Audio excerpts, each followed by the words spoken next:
Is it rational to believe in God? No. Next question. Let's do this.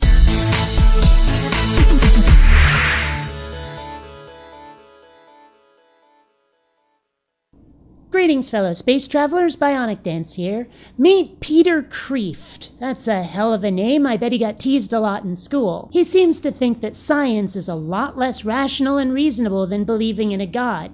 I'm gonna show him why that's fucking goofy. Many people think that faith and reason are opposites, that belief in God and tough-minded logical reasoning are like oil and water. Given that faith, especially religious faith, is, by definition, belief in something without evidence, yes, they are. With logic and reason, I can prove the existence of absolutely anything, provided I never have to show any real-world evidence of it. You know, like a god. Belief in God is far more rational than atheism. Ooh, I can't wait to hear how he's gonna rationalize this one. Back it up for me, Petey baby. Logic can show that there is a God.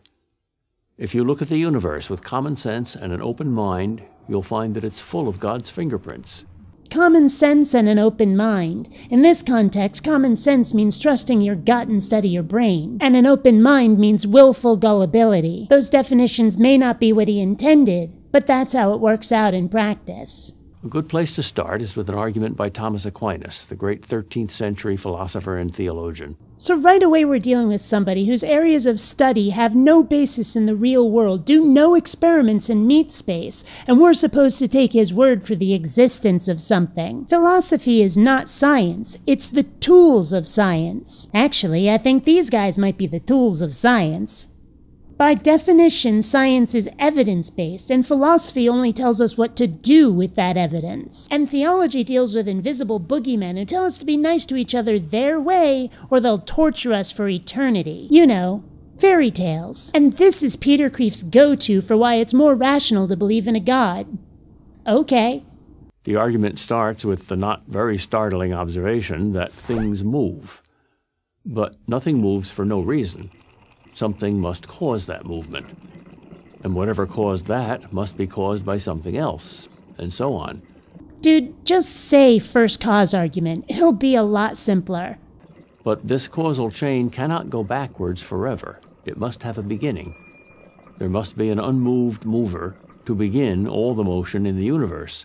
What we have here is both special pleading and begging the question. We don't know that there has to be an unmoved mover. It seems logical at first glance given what we do know. This is probably some of that common sense he was talking about in the beginning. But our knowledge is expanding all the time, and we may yet discover a way that the universe never needed a jump start. In fact, on February 9th of this year, 2015, an article was posted that describes a quantum equation which could, in fact, show that the universe has always existed.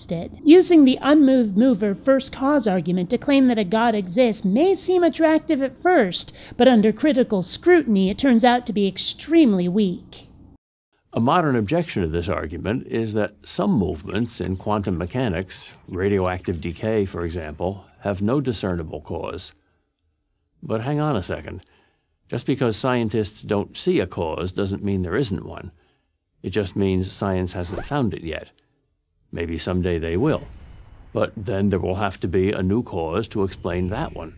And so on and so on. And this is basically a roundabout God of the Gaps argument. He's essentially saying that so long as science doesn't know, God wins. And it's special pleading to say that the unmoved mover is God. If there even is one, we don't know what it is. For all we know, it could have been the universe itself. This is not an argument for God. This is an argument for we don't know yet. But science will never find the first cause. That's no knock on science. It simply means that a first cause lies outside the realm of science. Says who? You don't know that. This is, what, the third example of blatant question begging so far? Another way to explain this argument is that everything that begins must have a cause.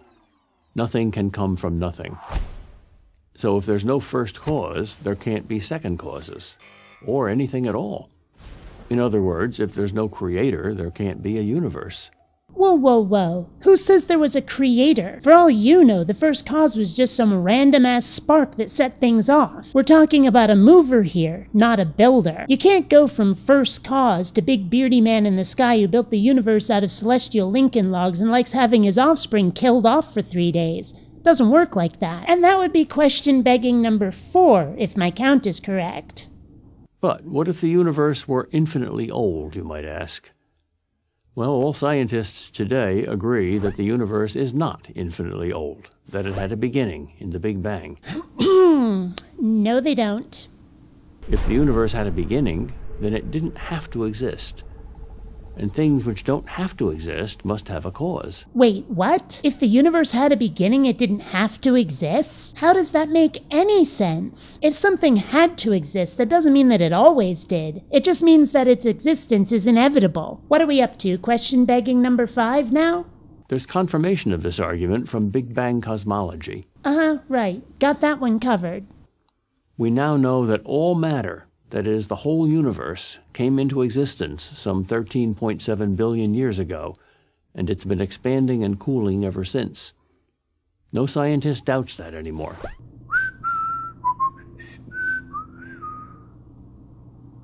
Even though, before it was scientifically proved, atheists called it creationism in disguise. Now hold on a second there, bucko. You don't get to say atheists said like we're some united, non-believing religious denomination. The only thing atheists have in common for certain is that we don't believe in any gods. When you claim that atheists said something, you make it sound as if there is atheist dogma and atheist spokespeople. You make it sound as if we're you minus one god. And we're, not. Now, add to this premise a very logical second premise, the principle of causality, that nothing begins without an adequate cause. And you get the conclusion that since there was a Big Bang, there must be a Big Banger. Sometimes they just make it too easy. I'd actually feel guilty turning this into the obvious joke. But is this Big Banger God? Why couldn't it be just another universe? Another universe wouldn't exactly be my go-to for this one. I'm thinking more like some sort of quantum event. But the principle is close enough, so hit me. Because Einstein's general theory of relativity says that all time is relative to matter. And since all matter began 13.7 billion years ago, so did all time. So there's no time before the Big Bang.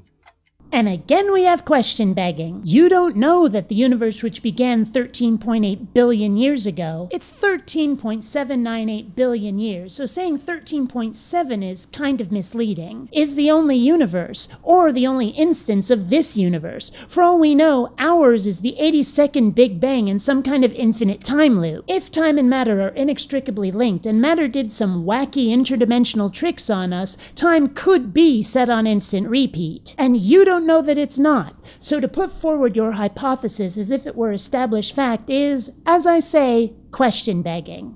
And even if there is time before the Big Bang, even if there is a multiverse, that is, many universes with many Big Bangs, as string theory says is mathematically possible, that too must have a beginning.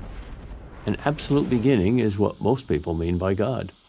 Since the fuck when? Now you're just playing word games, definitional poker. If all people meant by God was an ultimate beginning, I'd be a lot closer to being a theist. But it's not. When people say God, yes, they often mean a creator, but also a rule maker, a judge, an executioner, a magic-using miracle maker. We're not talking deism or pantheism here. We're talking big beardy Trinity man or hammer-wielding thunder Swede. So don't go telling me that when most people say God, they mean the universe's metaphorical starter pistol. That's just dishonest.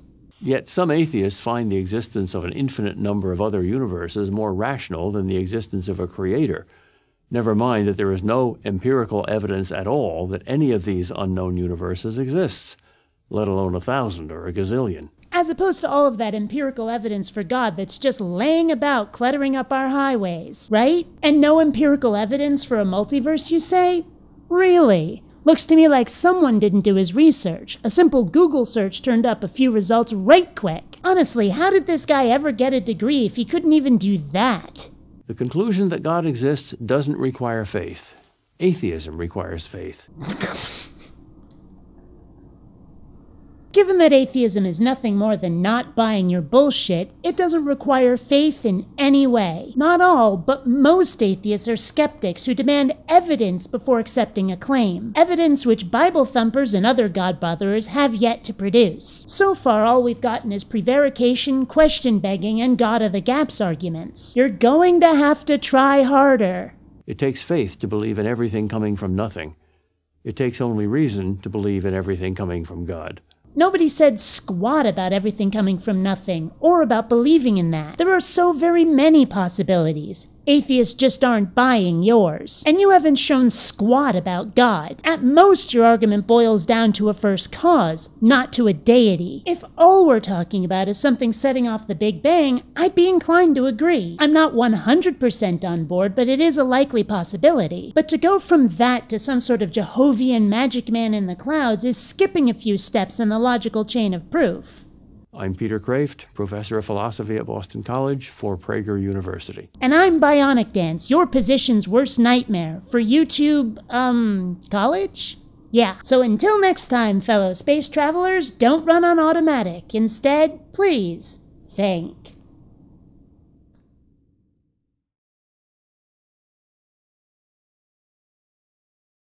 Not rating and subscribing has been found to cause obesity, acne, and male pattern baldness in laboratory rats.